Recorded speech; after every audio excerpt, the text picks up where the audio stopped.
చిత్తూరు నగరంలోని 100 ఏళ్ల చరిత్ర గల కోదండరామస్వామి ఆలయంలో నూతన కార్యవర్గ ప్రమాణ స్వీకార మహోత్సవాన్ని అంగరంగ వైభవంగా నిర్వహించారు.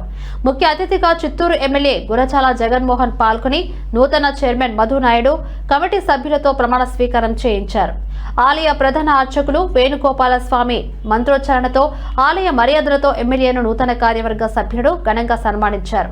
ఈ కార్యక్రమంలో మేయర్ ఆముద, మాజీ ఎమ్మెల్యే దొరబాబు, మాజీ ఎమ్మెల్యే ఏఎస్ మనోహర్, ఆలయ ధర్మకర్త టీడీపీ శ్రేణులు, భక్తులు పాల్గొన్నారు.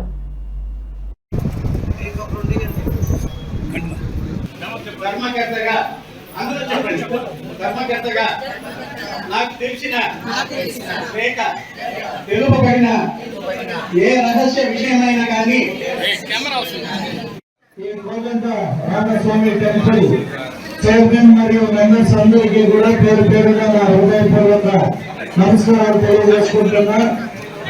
మామూలుగానే హిందూ దేవాలయాల్లో, ముఖ్యంగా రాముడి దేవాలయాల్లో కోదండ రామస్వామి టెంపుల్ చాలా పవిత్రమైన దేవస్థానము. ఎలాగైతే రాజ్యాన్ని పరిపాలించడం, పట్టాభిషేకం చేసి అలా మీ అందరూ ఇక్కడున్న చైర్మన్ మరియు మెంబర్స్ అందరూ కూడా మీ యొక్క పట్టాభిషేకం రాముడి సన్నిధిలో జరిగింది. కాబట్టి మీరందరూ కూడా ఈ కూటమి ప్రభుత్వానికి, చిత్తూరు నియోజకవర్గ ప్రజలకి అన్ని రకాలుగా హిందూ ధరిస్తూ మీ అందరికీ పదవి మన ముఖ్యమంత్రి శ్రీ నారా చంద్రబాబు నాయుడు గారు ఇవ్వడం జరిగింది.